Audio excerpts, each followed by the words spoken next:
Hi ಕನ್ನಡವಾದ YouTube ಚಾನಲ್ಗೆ ಎಲ್ಲ ವಿದ್ಯಾರ್ಥಿನಿಯರಿಗೆ ಸ್ವಾಗತ ಅಂತ ಹೇಳ್ತಾ SSLC ವಾರ್ಷಿಕ ಪರೀಕ್ಷೆ ಒಂದನ್ನು ಬರೆದು ವಿದ್ಯಾರ್ಥಿಗಳು ರಿಸಲ್ಟ್ಗೆ ಕಾಯ್ತಿರುವಂತವರಿಗೆ ಇದೀಗ ಕರ್ನಾಟಕ ಶಾಲಾ ಪರೀಕ್ಷೆ ಮತ್ತು ಮೌಲ್ಯ ನಿರ್ಣಯ ಮಂಡಳಿ ಕಡೆಯಿಂದ ರಿಸಲ್ಟ್ ನ ಪ್ರಕಟ ಮಾಡೋದಕ್ಕೆ ಮುಹೂರ್ತವನ್ನ ಫಿಕ್ಸ್ ಮಾಡಿದ್ದಾರೆ ಅಂತ ಹೇಳಬಹುದಾಗಿರುವಂತದ್ದು. ಇದಕ್ಕೆ ಸಂಬಂಧಪಟ್ಟಂತೆ ಒಂದು ಮಾಹಿತಿಗಳನ್ನ ವಿಡಿಯೋದಲ್ಲಿ ನೀವು ತಿಳ್ಕೊಂತೀರಾ. ಹೆಚ್ಚಿಗೆ ಶಿಕ್ಷಣಕ್ಕೆ ಸಂಬಂಧಪಟ್ಟಂತೆ ಅಪ್ಡೇಟ್ಸ್ ಇನ್ಫಾರ್ಮೇಶನ್ ಮಾಹಿತಿ ಸುದ್ದಿನ ಪಡ್ಕೊಳ್ಳೋದಕ್ಕೆ ಈ ಕನ್ನಡವಾದ ಯೂಟ್ಯೂಬ್ ಚಾನಲ್ಗೆ ಸಬ್ಸ್ಕ್ರೈಬ್ ಆಗಿಲ್ಲ ಅಂದ್ರೆ ಸಬ್ಸ್ಕ್ರೈಬ್ ಆಗಿ ಬೆಲ್ ಐಕಾನ್ ಕ್ಲಿಕ್ ಮಾಡಿ. ನಾವು ಸಬ್ಸ್ಕ್ರೈಬ್ ನೀವು ಮಾಡ್ಕೊಳ್ಳೋದ್ರಿಂದ ಹೆಚ್ಚಿಗೆ ಒಂದು ಅಪ್ಡೇಟ್ಸ್ ಇನ್ಫಾರ್ಮೇಶನ್ ಆ ವಿಡಿಯೋ ಅಪ್ಲೋಡ್ ಮಾಡಿದ ಆ ತಕ್ಷಣದಲ್ಲೇ ನಿಮಗೆ ನೋಟಿಫಿಕೇಶನ್ ಕೂಡ ಬರುತ್ತೆ. ಅದಕ್ಕೆ ಬೆಲ್ ಐಕಾನ್ ಕೂಡ ಕ್ಲಿಕ್ ಮಾಡಿರಿ, ಬೇಗನೆ ನೀವು ಮಾಹಿತಿನ ಪಡ್ಕೋಬಹುದಾಗಿರುತ್ತೆ. ಇಲ್ಲಾಂದ್ರೆ ನಿಮಗೆ ನೋಟಿಫಿಕೇಶನ್ ಅಂತಕ್ಕಂಥದ್ದು ಬರೋದಿಲ್ಲ. ಹಾಗಾಗಿ ವಿದ್ಯಾರ್ಥಿಗಳಿಗೆ ಈಗಲೇ ಚಾನಲ್ಗೆ ಸಬ್ಸ್ಕ್ರೈಬ್ ಆಗಿ ಹೆಚ್ಚಿಗೆ ಶಿಕ್ಷಣಕ್ಕೆ ಸಂಬಂಧಪಟ್ಟಂತೆ ಮಾಹಿತಿನ ಗ್ರೇಸ್ ಮಾರ್ಕ್ಸ್ ಆಗಿರುವುದು, ವ್ಯಾಲ್ಯೂಯೇಷನ್ಗೆ ಸಂಬಂಧಪಟ್ಟಂತೆ 2ನೇ ಎಕ್ಸಾಮ್ 3ನೇ ಎಕ್ಸಾಮ್ ಎಲ್ಲ ಒಂದು ಪ್ರಶ್ನೆಗಳನ್ನ ಕೇಳ್ತಿದ್ದೀರಾ.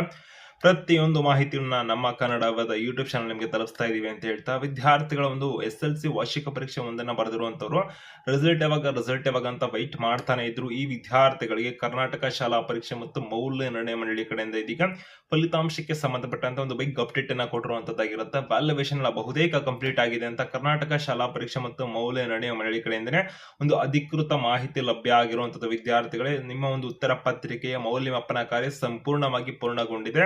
ವಿದ್ಯಾರ್ಥಿಗಳು ಗಳಿಸಿರ್ತಕ್ಕಂಥ ಒಂದು ಅಂಕ ಇರುತ್ತಲ್ಲ, ಮಾರ್ಕ್ಸ್ ಗಳನ್ನ ಇದೀಗ ಕಂಪ್ಯೂಟರೀಕರಣ ಮಾಡುವಂತ ಕೆಲಸ ಒಂದು ಪ್ರಗತಿಯಲ್ಲಿದೆ ಅಂತ ಕರ್ನಾಟಕ ಶಾಲಾ ಪರೀಕ್ಷೆ ಮತ್ತು ಮೌಲ್ಯ ನಿರ್ಣಯ ಮಂಡಳಿ ಕಡೆಯಿಂದ ಒಂದು ಮಾಹಿತಿಗಳು ಕೂಡ ಲಭ್ಯ ಆಗಿರುವಂತದ್ದು. ಇದೀಗ ವಿದ್ಯಾರ್ಥಿಗಳು ತೆಗೆದಿರುವಂತಹ ಮಾರ್ಕ್ಸ್ ಗಳನ್ನ, ಇಂಟರ್ನಲ್ ಮಾರ್ಕ್ಸ್ ಗಳನ್ನ ಎಲ್ಲವನ್ನು ಕೂಡ ಆಡ್ ಮಾಡಿ ವಿದ್ಯಾರ್ಥಿಗಳಿಗೆ ಕಂಪ್ಯೂಟರ್ ನಲ್ಲಿ ಒಂದು ಮಾರ್ಕ್ಸ್ ಗಳನ್ನ ಹಾಕ್ತಾ ಇರುವಂತದ್ದಾಗಿರುತ್ತೆ. ಸೊ ಅದಾದ ನಂತರದಲ್ಲಿ ವಿದ್ಯಾರ್ಥಿಗಳಿಗೆ ರಿಸಲ್ಟ್ ಅನ್ನು ಅನೌನ್ಸ್ ಮಾಡೋದಾಗಿರುತ್ತೆ. ರಿಸಲ್ಟ್ ಯಾವಾಗ ಅನ್ನೋದಕ್ಕೆ ಸಂಬಂಧಪಟ್ಟಂತೆ ವಿದ್ಯಾರ್ಥಿಗಳನ್ನ ವೆಯ್ಟ್ ಮಾಡ್ತಿರಲ್ಲ, ಯಾವ ದಿನಾಂಕ ರಿಸಲ್ಟ್, ಆ ದಿನ ರಿಸಲ್ಟ್, ಈ ದಿನ ರಿಸಲ್ಟ್ ಅಂತ ನಮಗೆ ಸೋಷಿಯಲ್ ಮೀಡಿಯಾಗಳಲ್ಲಿ ಸಾಕಷ್ಟು ದಿನಾಂಕಗಳು ಬರ್ತಿದಾವೆ. ಯಾವ ದಿನ ರಿಸಲ್ಟ್ ಅಂತಕ್ಕಂಥ ಒಂದು ಪ್ರಶ್ನೆ ನೀವು ಕೇಳ್ತೀರಿ.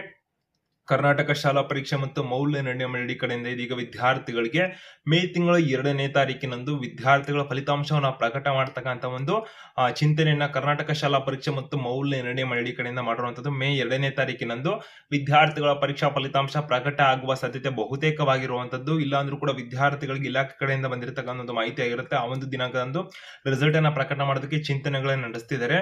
ಏನಿಲ್ಲ ಅಂದ್ರೂ ಕೂಡ ವಿದ್ಯಾರ್ಥಿಗಳಿಗೆ 1ರಿಂದ 2 ದಿನ ಹಿಂದೆ ಮುಂದೆ ಆಗ್ಬೋದಾಗಿರುತ್ತೆ. ಒಟ್ಟಿನಲ್ಲಿ ವಿದ್ಯಾರ್ಥಿಗಳಿಗೆ ಮೇ ತಿಂಗಳ 2ನೇ ತಾರೀಕಿನ ಆಸುಪಾಸಿನಲ್ಲಿ ಬಹುತೇಕ ನಿಮ್ಮೊಂದು ರಿಸಲ್ಟ್ ಅಂತೂ ಪ್ರಕಟ ಆಗ್ತದೆ ಅಂತ ಕರ್ನಾಟಕ ಶಾಲಾ ಪರೀಕ್ಷೆ ಮತ್ತು ಮೌಲ್ಯ ನಿರ್ಣಯ ಮಂಡಳಿಯ ಕಡೆಯಿಂದ ಒಂದು ಮಾಹಿತಿಗಳು ಕೂಡ ಲಭ್ಯ ಆಗ್ತಾ ಇರೋದು. ಮೇ 2ನೇ ತಾರೀಕಿನಂದು ನಿಮ್ಮೊಂದು ಪರೀಕ್ಷಾ ಫಲಿತಾಂಶ ಬರೋ ಸಾಧ್ಯತೆ ಜಾಸ್ತಿ ಇರುವಂತದ್ದು. ಅಥವಾ ವಿದ್ಯಾರ್ಥಿಗಳಿಗೆ ಏನಾದ್ರು ಸಮಸ್ಯೆ ಆಯ್ತು ಅಂದ್ರೂ ಕೂಡ 1ರಿಂದ 2 ದಿನದ ಹಿಂದೆ ಮುಂದೆಯಲ್ಲಿ ವಿದ್ಯಾರ್ಥಿಗಳ ಫಲಿತಾಂಶ ಅಂತೂ ಪ್ರಕಟ ಆಗುತ್ತೆ. ಬಟ್ ಅಧಿಕೃತ ದಿನಾಂಕ ಅಂತ ಏನು ಅನೌನ್ಸ್ ಆಗಿಲ್ಲ.